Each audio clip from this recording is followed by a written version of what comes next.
Life is Gamble These are in シュポーカーです。はい、ということでついにやってまいりました WSOP メインイベント。 WSOP のファイナルテーブルがね後ろにあるんですけども、シュンポーが今回はねバリーズ、こちらファイナルテーブルがある会場でねプレイできることになりました。参加費は1万ドル、日本円にして現在のレートでいうと135万円のトーナメントに今から出ていきます。参加人数としてもねめちゃくちゃ多くなるので、おそらくね賞金は優勝10億円ぐらいのね大きいトーナメントになります。本日のこのトーナメントなんですけども Day1ABCD のね4回 Day1 だけでも開催されるんですけども、シュンポーが Day1A をね選択しました。明日なんですけども独立記念日っていう祝日でして、アメリカ人の方はパーティーをされるらしいんですよね。なので現地人のいわゆるレクリエーショナルプレイヤー、あまり上手くないプレイヤーがパーティーとかに行っちゃってプレイあんまりしないんじゃないかなっていうところで、休日っていうこともありますし、独立記念日にかぶってない日で Day1A がねプレイヤー的には一番美味しいんじゃないかなっていう風にシュンポーカー推察して Day1A に出ることにしました。ということでね、敗退したら一番おもんない大会になるんですけど、絶対に残っていきたいと思ってます。 APT のトーナメントとか見てもらったら分かると思うんですけども、シュンポーカーね着実にポーカートーナメントのスキル上がってると思います。一つ一つのハンドに集中して立ち回っていきたいと思います。ということで WSOP のメインイベントフライトへやっていく。じゃあ目の前で打てます。ファイナルのあそこに行きたいなって思いつつ、ここでね感化されながら頑張ります。スタックしました。これが100万円てか135万円、怖すぎん。 WSOP ってストラクチャーめちゃくちゃ長くて1ブラインド2時間というねロングストラクチャーなんで、かなりねじっくりポーカー楽しめると思います。おじいちゃんがいっぱい来てくれたらいいな。おじいちゃんからハモります。 Everybody's ready? Dealers, shuffle up and deal. All right, this is Lightning seat number 9. 始まったぞ。去年の優勝者です。来年はあそこ行きますからね。280 this week. ということで始まりました。優勝賞金13億円超えの WSOP メインイベント。ファーストハンドはこいつだ。エース10オフスーツ BB から去年に引き続いての WSOP メインイベント参加ということで、シュンポーカーにとって人生で2回目の参戦ということになります。去年は気負いしていてあまり自分らしいプレーができていませんでしたが、今回は伸び伸びプレイしていこうと思います。ブラインドは現在100、200、BB アンティ200の状態で、ハイジャックのプレイヤーがレイズ600点を選択。それに対して SB のプレイヤーもコールされました。この状況は3ベッドを打ってもコールを選択してもいいと思います。現在まだブラインドが浅く攻めてもいいかなということで、シュンポーカーはここで3ベッド2800点を選択。去年までならアンパイのコールを選択することが多かったですが、今年は序盤から攻めていくことで、とにかくトーナメントに残り続けようとするポーカーではなく、インマネ、そしてファイナルテーブル、そして優勝を狙えるようなプレーをしようと思っています。するとシュンポーカーの3ベッドに対してハイジャックのプレイヤーがコールを選択。 SB のプレイヤーは降りました。めちゃくちゃ目の前で水の受け渡しされてんのはちょっとすんまへん。ハイジャックのプレイヤーとヘッズアップでフロップに参ることとなりました。シュンポーカー自身ハイジャックのプレイヤーに対してポジションも悪いですし、3ベッドポットとしてエース10オフスーツというハンドは少し弱いですが、冷静に立ち回っていこうと思います。というところでフロップはキング7の2ハートのボード。シュンポーカー自身ドスベリしてしまってはいますが、オリジナルに有利なキングが2枚落ちていること、さらにはバックドアでフラッシュドローだったりストレートドローがつく可能性もあるので、これは本当に強いハンドを持っている時と混ぜてコンティネーションベッドを打つハンドに適しているのではないかなと思い、シュンポーカーはそこら辺と混ぜてベッド2200点を選択しました。ターンでハートやジャッククイーンが落ちたらダブルバレルでブラフも打てそうなスポットですが、普通にフロップで降りてくれるのが一番嬉しい。相手はどうするか。相手はハンドを捨ててここでシュンポーカーの勝利。この日まともに入ったハンドでいきなり3ベッドをかましてしっかりとポットを獲得していくシュンポーカー。去年とは一味違うぞ、かますシュンポーカー。また一つ目のブラインドから順調にチップを増やしているシュンポーカー。続いてのハンドはこいつだ。クイーンズ BB からこの日初めてのプレミアムハンドがシュンポーカーに入りました。1ブラインドの時間が2時間ということで、ほぼキャッシュゲームのようなゆったりとしたポーカーができています。実力差が出やすいトーナメントなので、シュンポーカー自分の実力を信じてエッジを出していきたいと思います。というところでミドルポジションのプレイヤーがレイズ600点を選択。それに対してハイジャックのプレイヤーがコールをしました。シュンポーカー BB ということで一番ポジションが悪いです。先ほどのエース10オフなどと混ぜてしっかりと強いハンドでも3ベッドを返していきます。選んだサイズはリレイズ3000点。先ほどのエース10オフスーツの3ベッドからさほど時間は経っていないので、3ベッドに対するリスペクトもそこまで高くはないでしょう。というところでミドルポジションのプレイヤーがここでコールを選択。ハイジャックのプレイヤーがフォールドしてヘッズアップでフロップに参ることとなりました。さあ来い激アツのフロップ。激アツ突入激アツ突入春ポーカーはトップセットを完成。クラブは抑えていませんが最高のフロップが落ちてくれました。スロープレイのチェックを選択することもありですが、クラブを抑えてないので普通に3分の 1CB を使っていこうと思います。春ポーカーはベッド2200点を選択すると相手はスナップでコールを選択。とりあえずはすぐにフォールドされずに安心する春ポーカー。ターンに向かいます。ターンに落ちたのは4のスペード。ターンではスロープレイもありかなという風に思っていましたが、4のスペードが落ちたことによってさらにウェットなボードになりました。クイーンを2枚も抑えてしまっているため相手のトップヒットの可能性をかなり消しています。相手がジャックス以下のポケットならチェックするとチェックバックされそう。それならいっそのこと、天上天下ユイが独尊。ジャックス以下のポケットペアやフラッシュドロー、その他のドローに対してこちらからベットした方が期待値が得そう。ドローに対してフリーカードを与えません。11万3000点のポットに対して春ポーカーはベッド6000点を選択。エースハイフラッシュドローだったりジャックステンズナインズぐらいはコールしてくれるプレイヤーも多いと思います。フラッシュドローの場合ターンのベッドがハーフベッド以上なら相手の方が期待値が損なので、春ポーカーはハーフベッドちょいのフラドロなどがコールした際も相手が少し損をするようなベッドサイズを展開しました。天上天下ユイが独尊ビーム食らったからってミドルポジションビビんな。おいチキンな。お前来い来い来い来いコールしてこ相手はこのターンベッドに少し考えてここでフォールドを選択。春ポーカーフロップでトップセットという強い役を完成させましたが、そこまで大きいポットを獲得することはできませんでした。ですがターンのようなボードでスロープレイは禁物。ナイス春ポーカーというわけでファーストブレイクを終えてセカンドブラインドへと進みました。というところでこのハンド109スーツボタンから現在ブラインドは200、300 BB アンティ300の状態です。先ほどの2時間でかなりテーブルの特徴も捉えてきました。去年座っていた WSOP メインイベント Day1 に比べてテーブルはかなり美味しくなったかなという印象を持っています。というところでカットオフのプレイヤーがレイズ600点を選択。ポジションもいいのでコールをしても3ベットをしてもいいかなと思っていましたが、相手のプレイヤーの印象的にそこまでうまいと思っていなかったので今回はコールを選択してポストフロップで戦っていきたいなと思いました。すると BB のプレイヤーもコールして3ウェイでフロップに参る形となりました。109スーツはマルチウェイでも十分戦っていけるハンドなので BB がディフェンスしたことも悪くないと言っていいでしょう。というところでフロップはキングクイーン8のレインボーボード、春ポーカーはドスベリ、かろうじてジャックのガットショットストレートドローがある状態です。 BB そしてカットオフのプレイヤーがチェックしたので春ポーカーもチェックバック。ターンのフリーカードでジャックを引きたいところですが、ターンに落ちたのは6のダイヤ。ジャックは引けませんでしたがこれはかなりいいカードが落ちてくれました。春ポーカーはガットショットからダブルベリーへとドローを伸ばしました。すると BB のプレイヤーがベッド1000点を選択。それに対してカットオフがスナップでコールしました。 BB のディフェンスレンジ的にもカットオフのこのアクション的にもこのボードにおいてはそこまで強いハンドはないんじゃないかなというふうに思っています。さらにこのレインボーボードにおいて2人に対してレイズを返したらめちゃくちゃ強そうに見えるんじゃないかなと春ポーカーは思い、ここで春ポーカーはレイズ3500点を選択。キングヒット以下は大体これで降りてくれるんじゃないかなと春ポーカーは思っています。フロップ春ポーカー自身ボタンからチェックバックしていることもあるので怪しまれて弱めの役でコールされることもあるかも。もしもこのレイズにコールされたとしても春ポーカー自身ドローもありますしボタンという一番いいポジションなのでリバーで落ちるカードと相手のアクションを冷静に判断して臨機応変に戦っていこうと思ってます。カットオフのプレイヤーはフロップチェックに対してこのターンのベッドにコールなのでほぼほぼ下ろせそうですが、この BB のプレイヤーがどうするか。すると少し考えていた BB のプレイヤーはコールしてカットオフのプレイヤーはスナップでフォールドしました。ターンで2人とも降りてくれたら楽でしたがまあいいでしょう。リバーに向かいたいと思います。リバーに落ちたのは4のダイヤ。春ポーカーはダブルベリーストレートドローを引けず役はただのハイカード、勝ってる望みはほぼありません。というところで BB のプレイヤーがチェックを選択。このほぼほぼラグのリバー4に対してブラフベッドを継続するか諦めてチェックをするか。ここでベットして下ろせそうなところはクイーンのワンペアだったりキングのワンペアのキッカーの弱いところ、そこを下ろしに行くかビビってチェックをするか。時給1000円、貯金残高84800円、暗証番号は4545だ。何も怖いものはない。ベッドだ。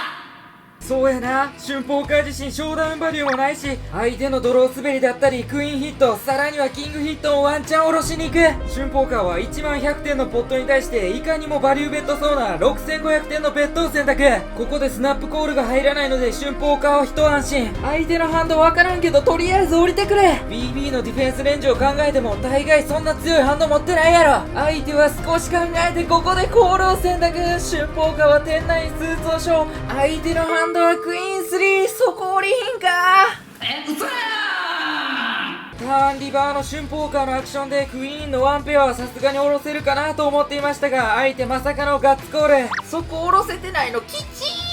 ですが相手ナイスコール。この情報を生かして次にかわせ春ポーカーで少しスタックを減らしてしまっている春ポーカー。続いてのハンドはこいつだ。7ポケボタンから。現在もブラインドは200、300、BB アンティ300の状態です。スターティングチップが6万点ということで、ほとんどのプレイヤーが 200BB 近くスタックを持っている状態となります。というところでハイジャックのプレイヤーがレイズ600点を選択。3ベッドでもコールでもいいと思いましたが、春ポーカーボタンという一番いいポジションなのと、ほとんどのプレイヤーがまだディープスタックということもあるので、ジャストコールを選択すると、アグレッシブな SB のプレイヤーがリレーズ3000点を選択。このプレイヤーがこのテーブル史上一番アグレッシブでやりにくいなっていう印象はありましたが、直近数ハンド負け続きで少しティルト気味なのかなとも思っていました。するとオリジナルのプレイヤーがフォールドを選択。ポットのオッズ的にもこのポケットペアコールしないといけないでしょうということで、ボタンから春ポーカーはコールを選択しました。相手がアグレッシブな点、さらには少しティルト気味な可能性もあるので、セットを引けばがっつり取れるチャンスだろうなと思っていました。するとフロップは956のレインボーボード。春ポーカー自身セットは引けなかったものの、7のペアに加えてガットショットストレートドローもつきました。そしてここで SB のプレイヤーからベッド4200点が飛んできました。春ポーカー自身エースやキングなどのオーバーカードが落ちてないですし、ほぼ最強になり得るガットショットストレートドローもついているため、もちろんこのベッドには降りれません。春ポーカーはボタンからコールを選択。アグレッシブな相手に対してポジションも勝っているので、相手の動きに合わせて臨機応変に立ち向かっていけるかなっていう風に思っていました。するとターンに落ちたのはジャックのクラブ。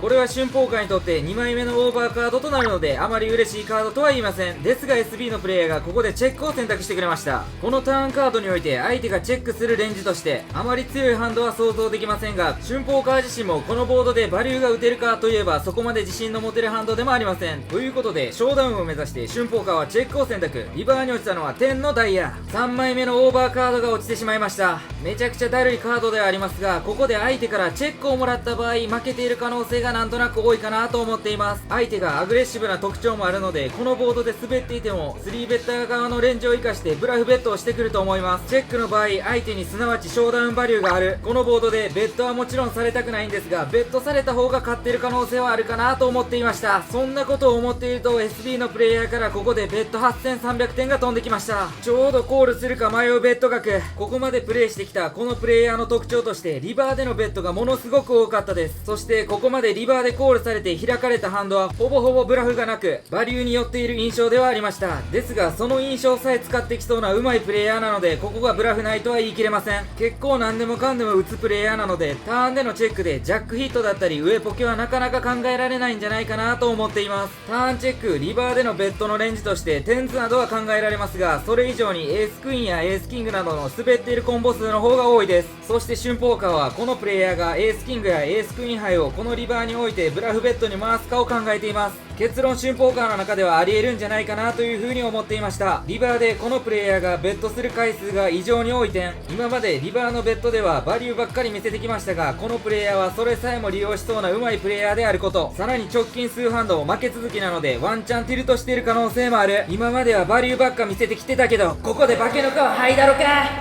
炎の呼吸白型1000円の上に怖いけど春ポーカーはここでブラフキャッチコールを選択すると、相手の反応はナッツストレート。相手キングハイやと思って春ポーカー7ポケ見せましたが、重きし負けちょう。炎の呼吸白型チンコのうねり。ちょっと今日尿がこっちうねってますね。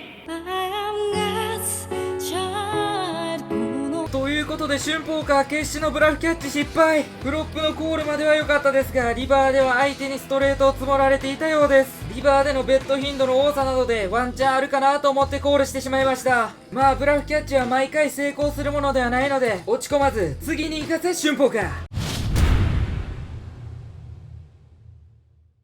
なんとここで重大なお知らせがあります。春ポーカーこの度ポーカーアパレルブランドを作りました。アパレル名はノーリミット。第1弾は T シャツ4パターン、シャツ4パターンの合計8パターンを用意しました。春ポーカーが半年以上かけてデザインだったり素材にこだわりました。こんな感じで黒白2パターンある長袖シャツですけども、手を伸ばしていると隠れているんですけども、少し曲げるとノーリミットのポーカーチップロゴのねワッペンが出てきたり、こちらの T シャツは背面がこんな感じで最後の晩餐風のポーカーバージョンになっていたり、シンプルに見えてめちゃくちゃ可愛いいデザインが揃っています。服に興味がある方はぜひ YouTube の概要欄からノーリミットを着て俺と一緒に人生駆け上がれ。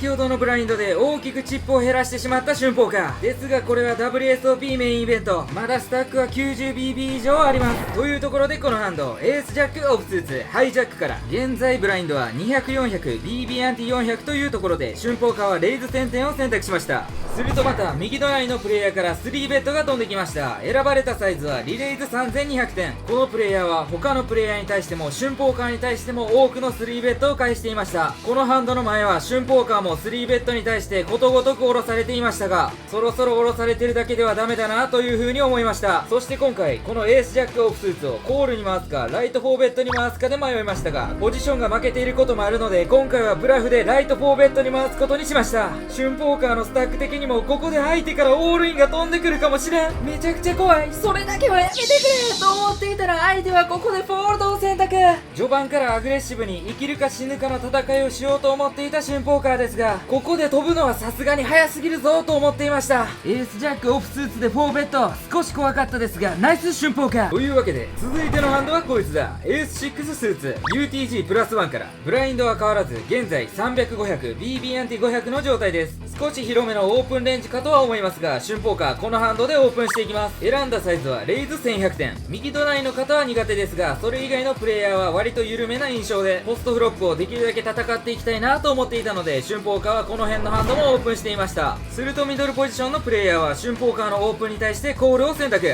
対面にいたプレイヤーを狙っていたのでお目当てのプレイヤーではないですが、まあコールだったらいいでしょう。 BB のプレイヤーまでフォールドで回って、ここで BB のプレイヤーがコールを選択。 3way でフロップに参る形となりました。エースヒットもしくはフラッシュドローが最低欲しいところというところで、フロップはエース93の2スペードのボード。このボードに対して BB のプレイヤーはチェックを選択。春ポーカーのターンとなります。シンプルにエースハイボードですし、春ポーカー自身フラッシュドローも抑えていないので安めの CB を打っていきたいと思います。今回選んだのはベッド1200点。この安めの CB に対してミドルポジションのプレイヤーはフォールドを選択。 BB のプレイヤーがどうするか。この安めの CB では9ヒット3ヒットもしくはフラッシュドローなどにコールをもらえたらなと思っています。すると BB のプレイヤーはここでコールを選択。 BB のディフェンスレンジはかなり広いのでまだ何を持っているか絞りきれてはいませんが、その広いレンジ全体と戦っていると意識してプレイしていきたいと思います。というところでターンに落ちたのはキングのスペード。このターンに対して BB のプレイヤーはチェックを選択。春ポーカー自身このターンのキングスペードは相手がフラッシュを完成させた可能性があるスケアカードとなります。逆に相手がフロップ3や9でコールしていた時にもスケアカードとなってしまうので、春ポーカーはここでチェックバックを選択。するとリバーに落ちたのは6のハート。春ポーカーはリバーでハンドを2ペアに消化させました。ここで相手プレイヤーはこのリバーに対して少し考えています。相手からリバーでベッドをもらった際にはコールもしくはレイズ、チェックだった場合はバリューベッドを打ち込んでいこうと思っています。ですがここで相手からベッド4800点が飛んできました。現在のポットが6500点なので結構大きめなベッドと言えます。フラッシュやセットなどにしか負けていないので、もちろん春ポーカーコール以上の選択肢で迷っています。もしも春ポーカーがレイズをした時に相手のハンドレンジの中でどこがコールしてくれるのか、このリバーでのでかいベッドに対してレイズを返してしまうと相対的に見ると自分より強いところにしかコールがもらえないだろうなと思い、春ポーカーはコール止めを選択。すると相手のハンドは4-5オフスーツでした。このようなブラフなどに対してレイズを返してももちろんコールはもらえません。今回の春ポーカーのハンドのように十分強いですが、相手のバリューターゲットがなかなか見当たらない時になんとなく強いからだけでレイズを返してしまうと、このようなブラフなどにはもちろん降りられ、自分より強いハンドのみにコールされるような状況を作り出してしまうので、微妙なハンドの強さを持っている時は要注意です。次のハンドかませというわけで WSOP メイン Day1 なかなかハンドが入らず厳しい状況ですが、続いてのハンドはこいつだ。エースキングスーツ UTG から現在 Day1 の最終ブラインド300、600 BB アンティ600の状態です。というところで春ポーカーはレイズ1500点を選択。久々に来たプレミアムハンド、この滑るで有名なエースキングですが、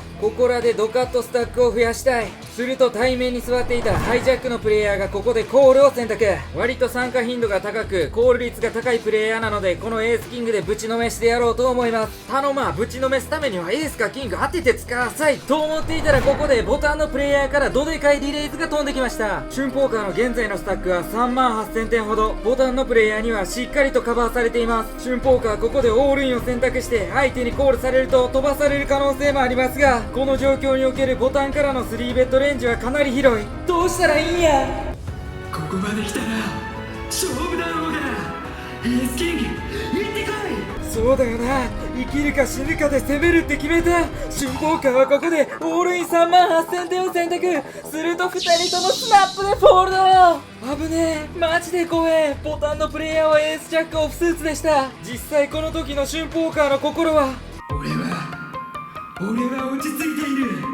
一撃参加費135万円のこのトーナメント、デイワンで飛んでしまうか怖いところでしたが、春ポーカーなんとか生き残ることに成功。大丈夫や、お前ならいける。春ポーカーデイワン、ずっと低空飛行気味だった春ポーカーですが、少しずつスタックを戻して原点近くにまで戻ってきています。というところでこのハンド、キングクイーンスーツ BB からここでアグレッシブな UTG のプレイヤーがレイズ1400点を選択。現在ブラインドはデイワン最終ブラインドの300-600BB アンティ600の状態です。スタートチップが6万点からなので、デイワン終了間際でも 100BB スタートできるというびっくりするほどのロングストラクチャーです。というところで春ポーカーはこのオープンに対してコールを選択。このハンドを3ベッドに回すのもありなんですが、 UTG からのオープンということもあるので、今回はコール止めにしておきました。というところでフロップはジャック10-6の2ハートのボード。春ポーカー自身2オーバープラスオープンエンドストレートドローということで、かなりいいボードが落ちたんですが、ドンクはせずチェックを選択。すると相手は安めの CB ベッド1400点を選択。これに対して降りる選択肢はなく、コールもしくはレイズといったところですが、今回はコールを選択しました。ターンではサクッとナッツストレートを引きたいところというところで、ターンは3のスペード。残念ながら春ポーカーはお目当てのカードを引くことはできず、ここはチェックで回します。アグレッシブな相手なので大体打ってくるかなと思いましたが、相手はここでチェックバックを選択。というところでリバーは2のハート。相手はとにかく何でもかんでも打ってくるようなプレイヤーだったので、フロップでのフラッシュドローだったりジャックヒットはターンでも引き続きベットをしてくると思います。ターンのチェックバックでそこら辺のハンドは消せると思います。春ポーカーがフラッシュドローを持っている可能性もありますし、エースハイやナインズ以下のポケットペアを下ろしに春ポーカーは2500点のブラフベットを選択。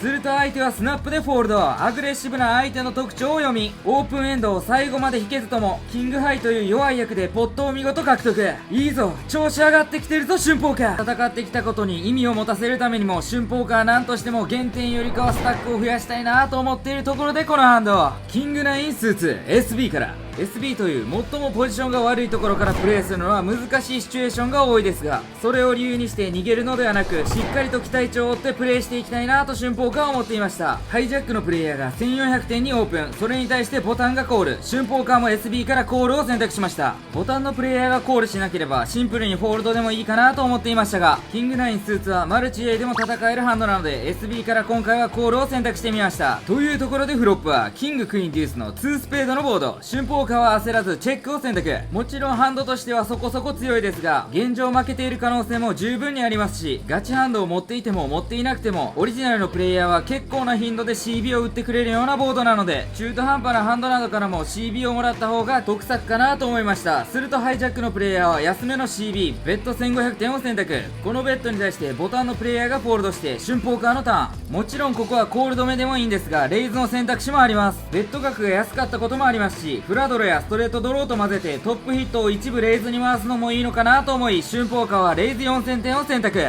相手のドローやクイーンヒットなども一発はコールしてくれるサイズかなという風に思います。もちろんミスバリューレイズになってる可能性もありますが、キングジャックやエースキングなどは少しチェックレイズにビビると思うので牽制にもなります。というところでターンはキングのハート。春ポーカーにとってかなり嬉しいターンカードが落ちてくれました。ターンでバリューターゲットに入れていたクイーンヒットもコールしやすい状況となっていますし、さらにドローにまくられる可能性も少し減りました。ターンでも引き続きバリューを打っていこうと思うんですが、サイズにに少し悩んでいます。春ポーカー自身キング9を抑えているため10ジャックのストレートなどでは9のアウツを抑えていますし、フラッシュドローは怖いですが相手が分かりやすいプレイヤーということもあったので冷静に対処できると思いました。なので春ポーカーはここで安めのベッド5400点を選択。10ジャックのオープンエンドストレートドローやフラッシュドロー、クイーンヒットなど全てにコールをしてもらう作戦を取りました。すると相手はこのベッドに対してコールを選択。スペードやハートは落とすな。運命のリバーに向かいます。リバーに落ちたのはキングダイヤ。春ポーカーまさかのリバーで奇跡の4カード。ここで負けている可能性は一切なくなりました。高ぶる気持ちを落ち着けて、あとは相手からどうやってバリューを取るかに集中していきたいと思います。春ポーカーここで考えていた選択肢としては3つありました。ドローも視野に入れていたターンでのベッドだったので、そこら辺からブラフを引き出すチェック。逆に言うと春ポーカーのスタックは現在3万点ほどなので、春ポーカーがドロー滑りをしたと見せかける特大オールイン、あとは小さく1万点ぐらい打つかを迷いました。俺はどうしたらいいんや。3つの選択肢のうちどの選択肢を取ればマックスバリュー取れるんや。水動け水くれ3つの選択肢の中から春ポーカーが下した決断はオールイン3万500点。ポットオーバーではありますが、このドロー滑りが多いボード、相手がもしクイーン持ちなら降りれないプレイヤーの方が多いんじゃないかなと思いました。何より春ポーカーは YouTuber この奇跡のクワーツで特大ダブルアップする姿をみんなに届ける。だから待っといてくれ。そう、相手コールしてこい。そうや。なんでフォードな逃げるなバカ野郎バカ野郎卑怯者。ここで同卓したプレイヤーにブラフ見せてやって言われましたが、もうブラフじゃなさすぎるんよ。オーバリューもオーバリューなんよ。一応安心したわみたいな素振り見せといてブラフかバリューかわからんようにしときましたが、めちゃくちゃ悔しいです。相手自身おそらくクイーンを持っていなかったので、春ポーカー自身リバーはチェックの方が良かったかもしれません。ですがここで24200点のポットを獲得。いけるぞ春ポーカーということで WSOP メイン Day1 ラストハンドとなりました。 UTG がラストハンドという超絶ラッキーな春ポーカー。 Day1 の締めくくりはこいつだ。キングクイーンオフスーツ UTG からシンプルにフォールドして終わりかなと思っていたら、まあまあ強めなハンドが入って春ポーカー少し驚いていますが、レイズ1500点を選択しました。ちょこちょこポットを獲得して春ポーカー原点よりも現在スタックを増やしています。ラストもうちょいチップを増やしてデイ1気持ちよく終えるかと思っていると、ボタンのプレイヤーがこのレイズに対してコールを選択。 BB のプレイヤーもここでコールして3ウェイでフロップに参ることとなりました。10時間かけてなんとか増やしたこのスタック、ラストハンドで全部溶かしたらさすがにみんな笑ってください。というところでフロップはキング98の2ダイヤのボード。春ポーカーはキングヒットプラスクイーンキッカー、さらにはバックドアフラッシュドローもあるためかなりいいボードが落ちてくれました。ですが3ウェイということもあるのでスロープレイはしません。春ポーカーは安めの CB ベッド1800点を選択。クイーンダイヤというフラッシュドローブロッカーもあるためそこまで強いベッドはしなくていいかなという風に思っていました。すると対面のボタンのプレイヤーはコールを選択、 BB のプレイヤーはフォールドしました。ポジションは春ポーカーの方が悪いですがこのコールは嬉しい。そしてターンはエースのスペードが落ちてしまいました。このカードは春ポーカーにとってのスケアカード、さらに相手のキングヒットや9ヒット、あとはポケットペアに対してもスケアカードとなるので、ここは一旦春ポーカーチェックを選択して相手にターンチェックバックされたらリバーでベットしようと思っていました。ですがそううまくはいかず、ボタンのプレイヤーからベッド4000点が飛んできてしまいました。もちろん嬉しいベッドとは言えませんが、これをすんなり降りていると降りすぎなので春ポーカーはコールで対抗していきます。リバーではキングかクイーンが落ちてほしいところというところでリバーは10のダイヤ。春ポーカーお望みのカードは落ちず、リバーで打たれたらきついですが春ポーカー自身もまだショーダウンバリューあるのでチェックを選択すると相手は素早くチェックバック。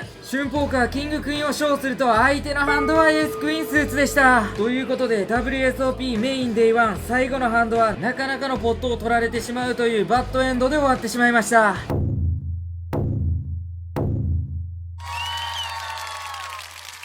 最後のポット取られて減点以上あったんですけど最後でいかれたね。57100点でデイ1通過です。6万点スタートなんで若干減らしたんですけども、ポーカー時間の割には絡まなかったりでだいぶ我慢のポーカーでしたね。でもまあ残ってるんで良かったかなっていう風に思います。一日中暇すぎてうざかったです。ですがまあデイ2とにかく進出できたんでデイ2も頑張っていきたいと思います。ということで10時間ポーカーお疲れ様でした。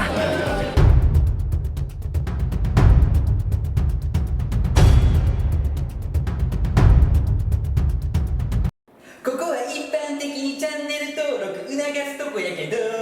俺はただ